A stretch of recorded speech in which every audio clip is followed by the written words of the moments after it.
Your brand may be staying on top of current trends, but are you agile enough to stay relevant, resilient, and successful as customers, competition, and the world continues to change at a breakneck pace? I'm thrilled to share the newly revised version of my first book, The Agile Brand. I'm calling it The Agile Brand Revisited.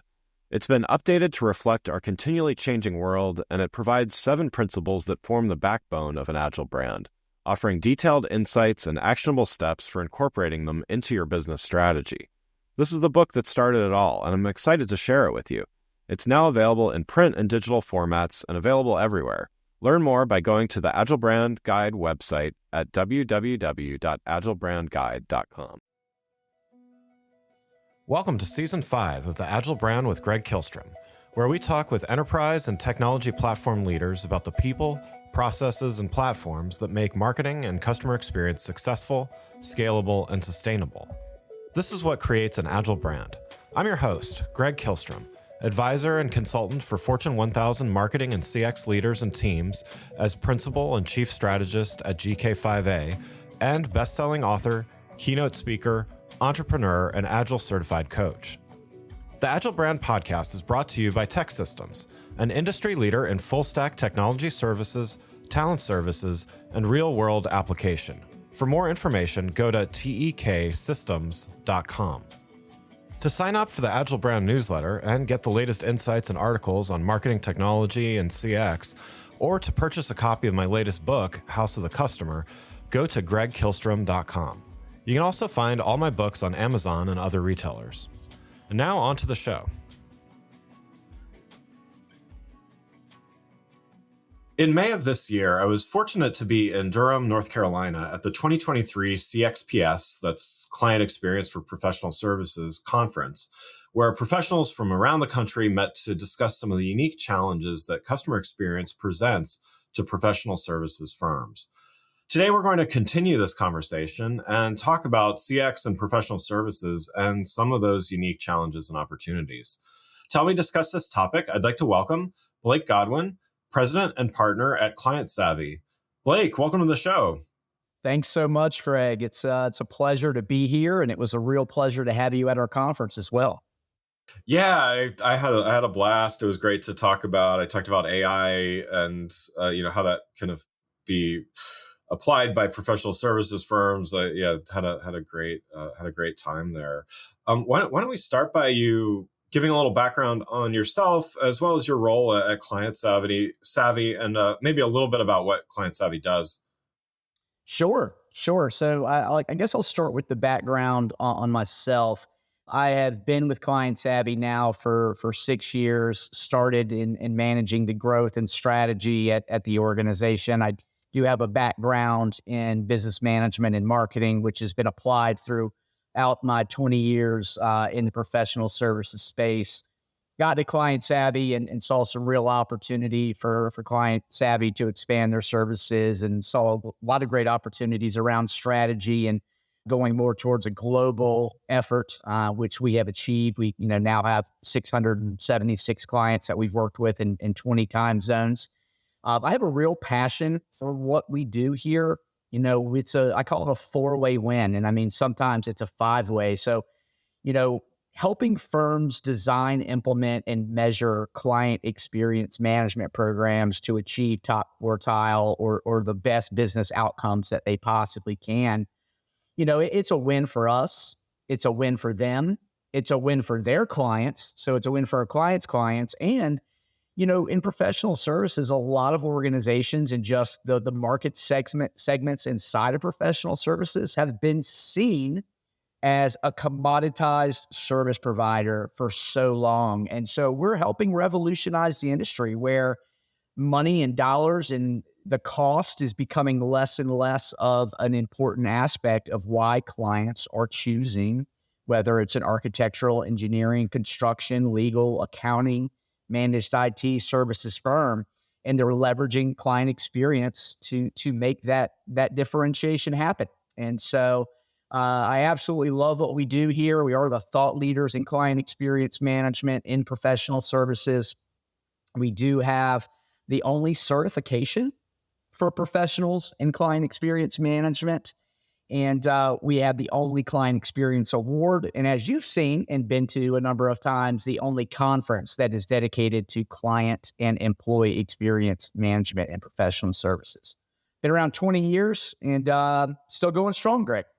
That's great. That's great. So yeah, so as you mentioned, the CXPS 2023 conference just wrapped up a few weeks ago. Seems like time flies, but It's like, so let's start by recapping a little bit about the conference. And as I mentioned, great turnout and great thought leaders there talking about this stuff. What was one of the biggest highlights for you of the conference? It's interesting. The highlights year after year, I mean, we just completed our ninth year, seem to be the same. I'm always baffled and elated at the same time at the open and fearless communication that we see from firm leaders year over year. The open, fearless, and open sharing communication, even with competitors sitting across the table from each other regarding how they're differentiating in the market space, leveraging client and employee experience as an operational discipline. You go to a lot of events and there seems to be this like, let's keep it under the cuff, or we're going to have a business meeting. Let's go into another room. And at CXPS, it's just a different environment. The passion, the willingness to share, and not only share where they've succeeded, but also share things that they have implemented and failed at. Being able to openly disclose where they have failed and say, hey, Greg, don't do that at your firm is a really cool space to be in. And what I've noticed is it's just really kept the community close. It's built some really strong relationships and trust. And even as the conference and the attendance has expanded and more firms, I believe now around 13% of professional services firms are reporting a CX strategy, people are still willing and still openly and fearlessly communicating about their differentiators. And that to me is always the biggest highlight. Yeah, that's great. And there's definitely a sense of community there from what I could see, and that's great. So, this episode's going to be airing in late July here. 2024, believe it or not, is going to be around the corner sooner than we think, right? Yeah. What are you looking forward to for next year?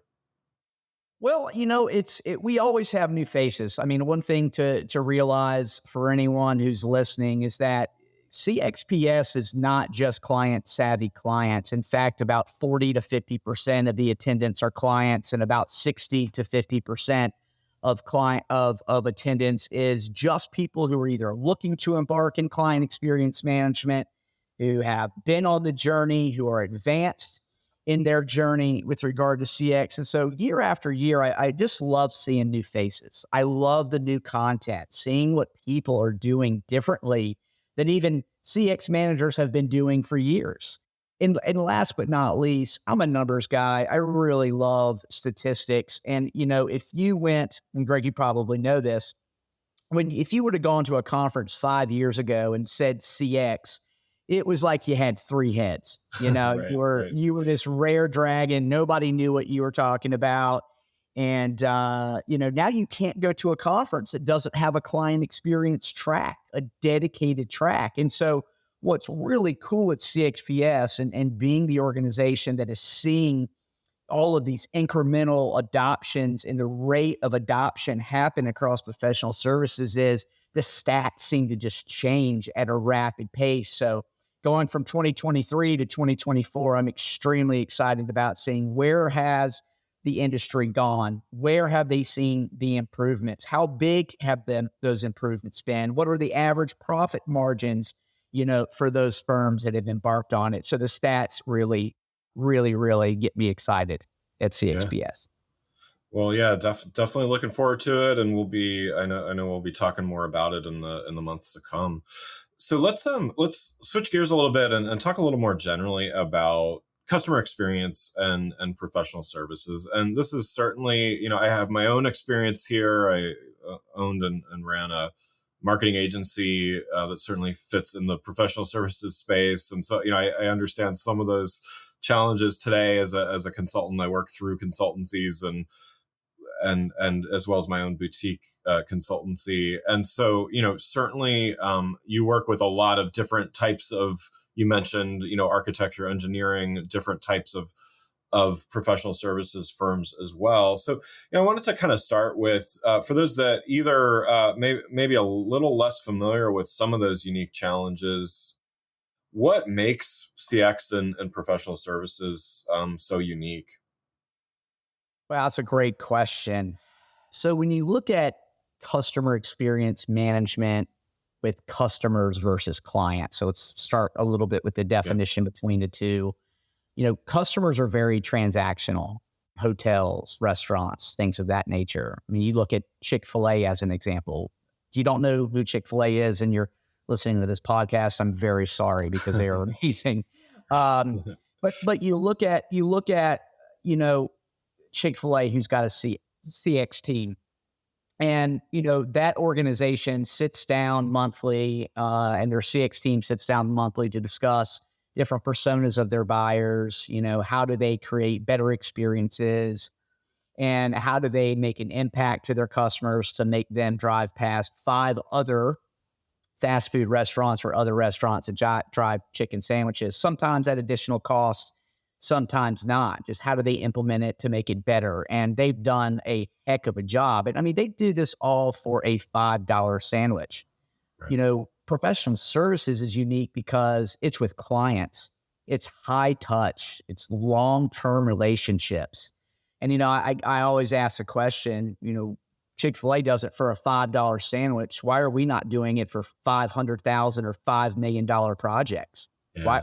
Why would we not do that? The other thing that makes it a little bit unique is that there are so many different touch points and so many different areas that you can design around to really impact the experience that your clients have, that the monumental improvements in share of wallet, increased profitability, decreased competitive work versus negotiated bid, it's just exponentially higher. And so while there is more to do in CX around in professional services, there are much larger rewards in professional services as well. Yeah, yeah, yeah. And you make a great point there. A Chick-fil-A, just to use that example, seeing the stats that some of their metrics are, increase. They have better same store sales than their competitors, and they're closed one day of the week, and all those kinds of things. But to that point, it's a whole different set of metrics and scaling. And a professional services firms may have multiple offices and multiple locations, but not hundreds of franchises or offices. So the scale is different in both regards, right? So there's less locations, there's less individual sales, and yet each sale is exponentially larger in some cases than a chicken sandwich or something like that. Well, yeah, but think about it this way too, Greg. What's interesting about it is I would argue maybe there's more locations. So think about it this way. Chick-fil-A is, for the most part, each one of them are individually owned.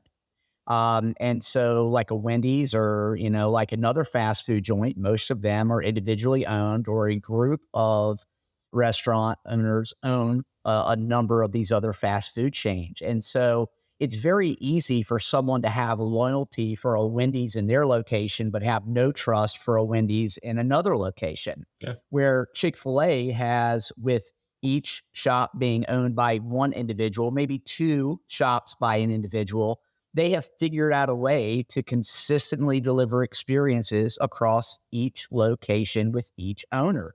Where you look at professional services, and let's say you're a 2,000 person or a 200 person engineering firm.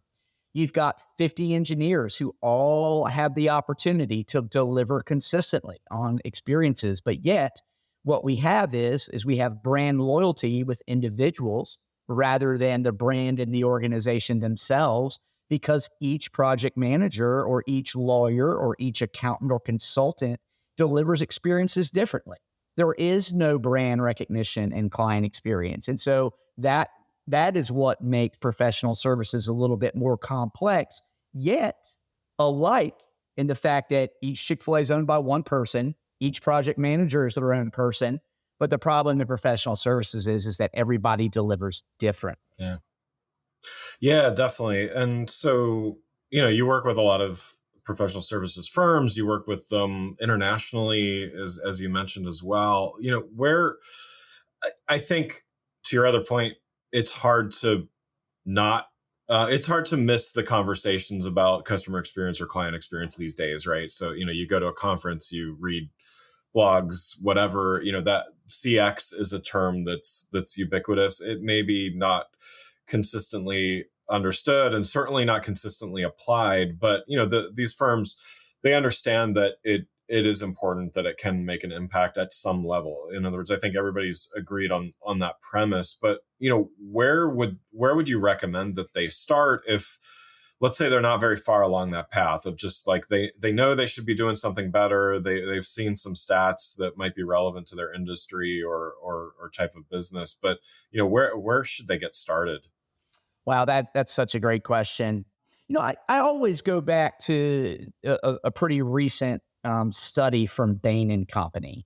So Bain and Company went out to over 500 CEOs in the professional services space, and they asked those CEOs, are you delivering an above average client experience? And 80% of those CEOs said yes, which of course statistically is impossible. But my favorite part of the study was, my favorite part of the study was then they went out to all of those CEOs' clients and asked them the same question. Is that firm delivering an above average client experience to you? And what percentage, Greg, of those clients do you think agreed? Definitely less than half. Yeah. 8. 8%. Okay, wow. I didn't realize it was that low. Okay. 8%. And so that's now known as a CX gap. It happens in, three different areas: failure to design, failure to execute, and failure to renew capabilities. But that's besides the point. The best place to start is understanding the gap between the perception that you have about your own firm versus the perception that your clients have. I think that is one of the biggest shocking moments for any firm, but it's where you have to start. Otherwise, how do you know where to go?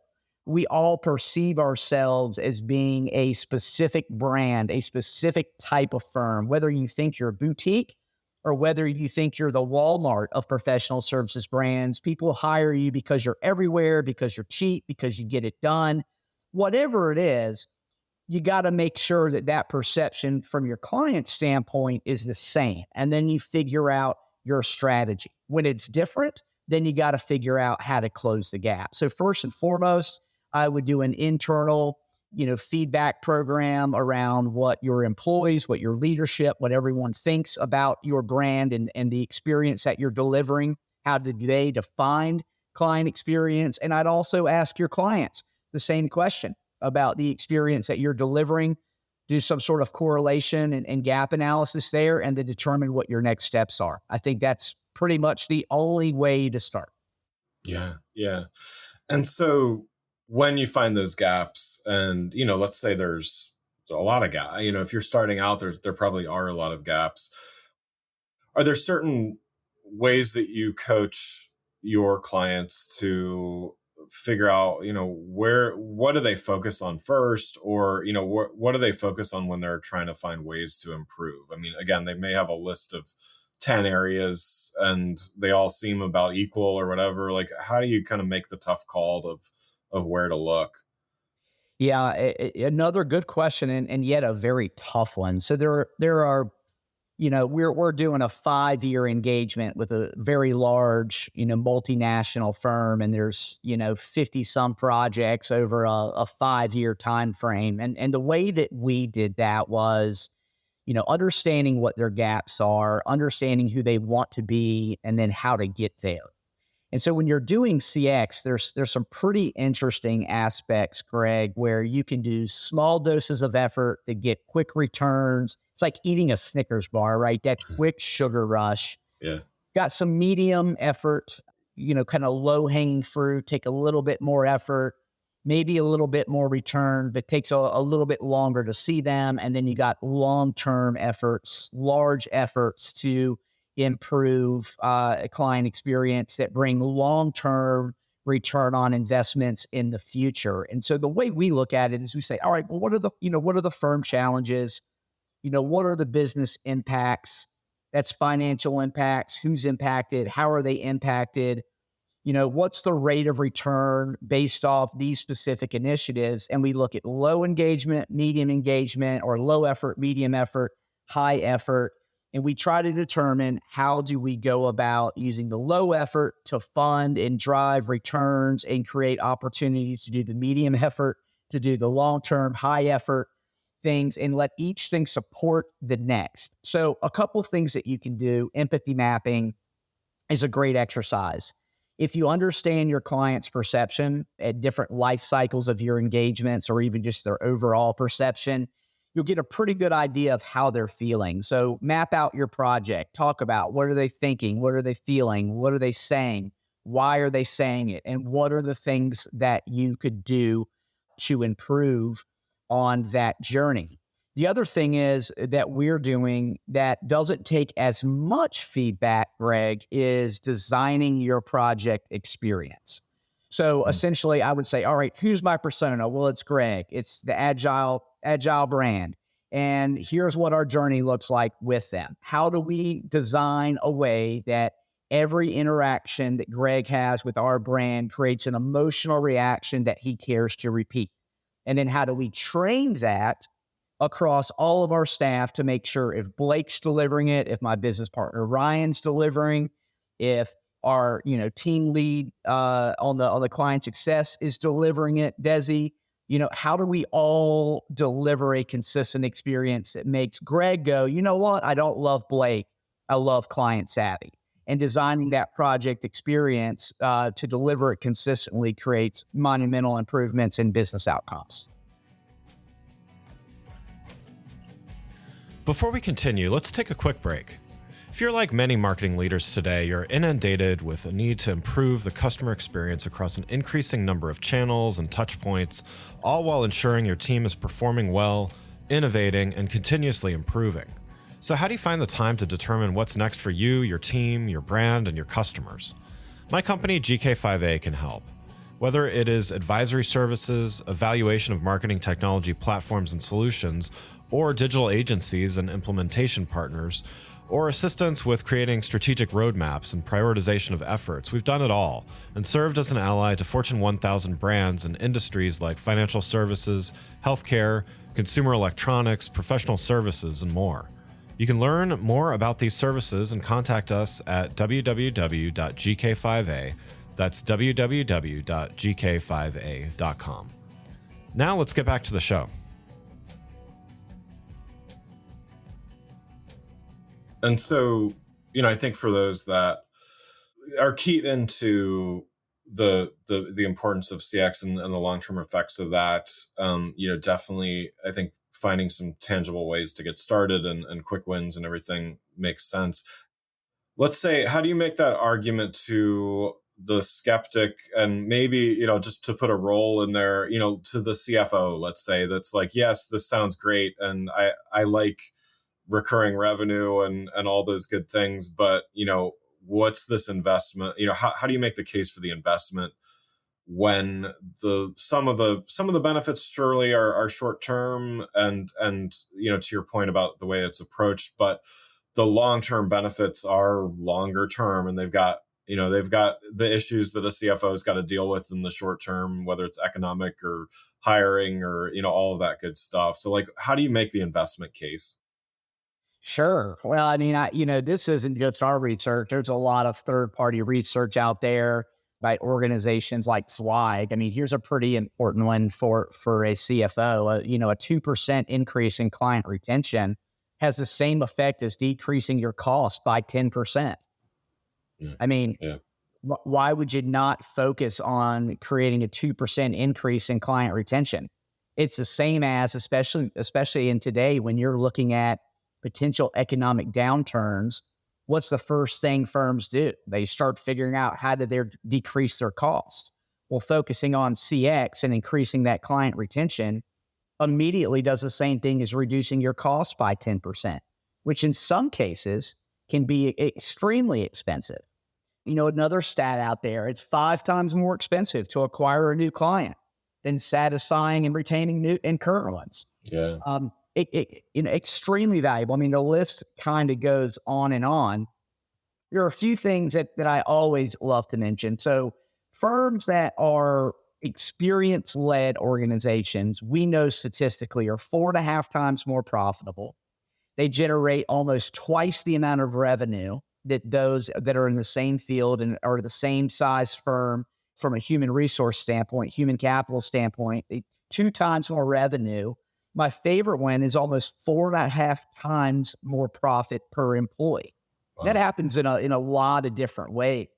We know that, like as an example, in the engineering space, about 14% of their engineers are spending time on wasted effort, whether it's gold plating, over delivering, not knowing internal or external expectations.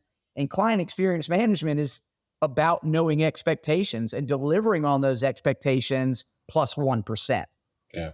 And last but not least, last year, Greg, we had upwards of, and there's a couple different studies out there, we had upwards of around 22% employee attrition in professional services.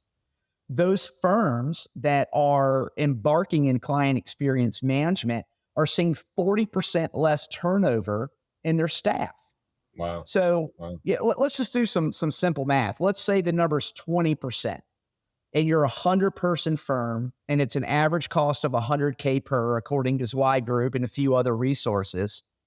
You got a $2 million a year bottom line problem if you're average in employee attrition.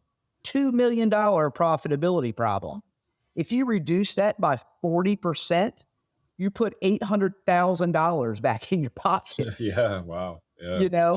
I mean, the numbers from, if you're a numbers person, I think it's easy to explain CX. If you're not a numbers person, I think sometimes it's a little bit hard to grasp.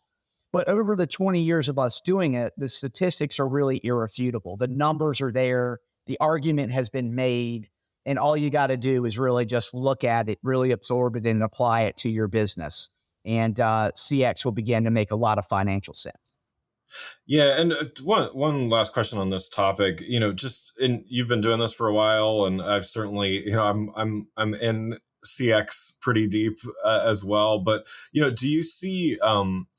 Is it easier to make that argument, maybe too strong a word even, but is it getting easier to convince those people that used to be skeptics, just given all of the wealth of data and statistics and everything like that? Yeah, I think it is. And I don't know if it's the data that's doing it or if that these firms now know other firms that are doing it. Yeah. Professional services, in full transparency. And I think any leader on the podcast right now would agree. Professional services is kind of the last to adopt anything that is what we would consider to be progressive in business management. It always has been that way. And a lot of times it's because we don't know others that are doing it. You don't want to be the first to market. And so if you don't know other firms that are doing it, if you're not going to, if you don't know others that are using it to differentiate, it's not something you want to invest in. And so it's kind of gone from, I don't know that I can afford to do that, to I don't know that I could afford not to do that. Yeah. And so that's really been the change when you look at a 300% year-over-year adoption of CX management and client feedback and these other items that are components of client feedback. You can talk to someone now. A lot of our incoming and inbound conversations, Greg, they're like, oh, we received this from this firm, or we talked to this firm and they said they were doing this. And so, that did not used to be the case. And so now that they know others who are doing it, now that the statistics are kind of front and center, you can Google it, you can look them up, you can find it. It is just holistically making it easier. Yeah. Yeah.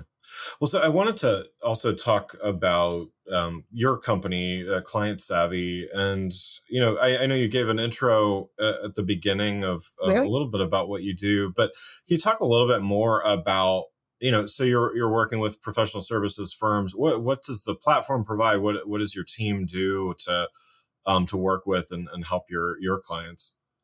Sure. Yeah. Thank you for asking. We've been around since 2004. So in January, we're very excited to announce that we will have been in business for 20 years. Wow. We knew back then, Greg, that the only way to truly differentiate in professional services is through leveraging client experience management as an operational discipline. We also knew, even before Bain and Company came out with their study, that there was a tremendous variable or difference between the way we think that we deliver experiences versus the way our clients perceive them. And so that's when we created the patented client feedback tool that was designed specifically for professional services. And that platform is designed for our clients to be able to go out to their clients during incremental milestones of their engagements to capture experience-based metrics, both quantitative and qualitatively, on hard skills, soft skills, deliverables throughout that entire life cycle. And what we start to be able to see is where the strengths, where the challenges, where the wants, needs, and desires of our clients, where could we see consistencies around raving fandom and loyalty. And then we take that information from a consultancy standpoint at Client Savvy, and we deliver insights and make recommendations. And if a firm wants us to, we even help them operationalize it. What's different about Client Savvy is that though it is a feedback platform and it is patented, 23 claims on the patent, there is not another feedback platform like ours that was designed for professional services. But the main differentiator is we're focused on outcomes. Yeah. I know it sounds silly, but the scores don't matter. They really don't. It's what you do with the scores that matters. Yeah. It's what the correlation between your voice of client program and the business outcomes that you're trying to create. That's what matters. And so every client that we work with, like I said, over 670 and 20 time zones, every client that we work with, we seek very deeply to understand that organization. Again, firm challenges, root causes, impacts, opportunity cost, return on investment. And it's not a magic calculator, it's a conversation, right? And we start to look at how can we help? And that's the foundation of how we create the cadences, the questions, the categories, and it sets the foundation for how our client success management or CX consultants look at the data as it comes into the platform. And we help our clients measure success all the way through. Yeah, that's great. Yeah, and agree about the scores and the measurements. I mean, they're a guide, but it's about the outcomes and the work that's done to create those outcomes, right? So for a customer of yours, a client of yours, who typically is your client at your customers? Like, is there a particular role? Is there a department? Who's typically buying? In other words. Yeah, it's really changed a lot. I mean, it used to start in the marketing department. I believe that's, and it still primarily does. It starts in marketing. I think a lot of firm leaders believe that feedback is all about supporting marketing. Yeah. Some of the more progressive firms are realizing that feedback is just a small component of CX management, and CX management is really affected or implemented in operations. Honestly, it really varies. What Yeah. what we seek as an ideal client for us is organizations that don't like complacency, good organizations that realize they can be better, great organizations, that realize they can be better and that have buy-in from different divisions inside of the organization, because it takes us all to make it work. Think about Yeah. the 5 stages of empathy. So there's entice, engage, enter, exit, and extend. So entice, that's the moment somebody's looking for a firm. Enter, that's the moment they decide to reach out and engage. That's the moment they start and they reach out and they start having conversations with you. Enter, that's when you begin doing the project and you're doing the engagement with them. There's the exit. That's when you're closing out your engagement with the client. And then there's extend, when you're not even working with the client at all. How do they not feel abandoned? How do they feel supported? How do you stay in front of them and deliver exceptional experiences when you're not even working with them? And so when you think about that entire roadmap of a journey that your clients have with you, it's all the way from your reception to your marketing team, to your business development team, to your project management or onboarding team, to your project delivery team, to your AR team, who's sending out invoices and dealing with collections. And, everybody in the organization needs to realize that they are impacted. Their lives become easier, safer, and better, and so do their clients by implementing CX. Yeah, absolutely. Well, Blake, thanks so much for joining. One last question before we wrap up here. You've given a lot of great advice already, but if you had one piece of advice for a professional services company that knows they need to make some steps towards better CX, but maybe not sure where to start, where should they start today? Yeah. I mentioned this. So there's two pieces to this, Greg. One is, the gap analysis. I think that's, for me, you could define who you want to be. You could do a lot of things, but to me, the gap analysis is the most important, because you might find out that who you want to be is not 80% of your clients, right? It doesn't serve 80% of your clients. And you might find out that you have a huge hill to climb if you try to define something first. So I think the gap is the first thing that you can do. But my biggest piece of advice to any organization that is looking to embark on CX, or even that has embarked on CX management, look, this is like eating an elephant. You got to do it one bite at a time. And please, please, please, please celebrate all of your small wins. Every win's a win. And if you try to turn CX on like a fire hose, you will drown. Things will not go the way that you expect it to. And so you will lose adoption. You will not be able to tell your successes, and it will just somewhat fizzle out. Remember, it's like an elephant. Take your time, small steps, small bites, celebrate the small wins, and let your clients tell you what to do next. Yeah. Great advice. Well, again, I'd like to thank Blake Godwin, president and partner at Client Savvy, for joining the show.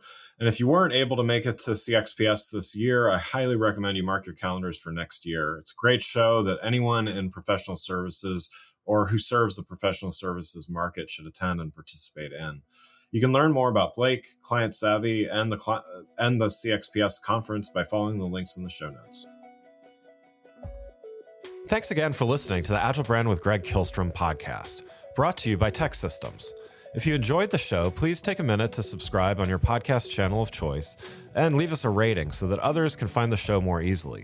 You can access more episodes of the show at www.gregkihlstrom.com. That's GregKihlstrom.com. To get a copy of my latest book, House of the Customer, visit my website, or you can find it on Amazon or other retailers. The Agile Brand is produced by Missing Link, a Latina-owned, strategy-driven, creatively fueled production co-op. From ideation to creation, they craft human connections through intelligent, engaging, and informative content. Until next time, stay agile.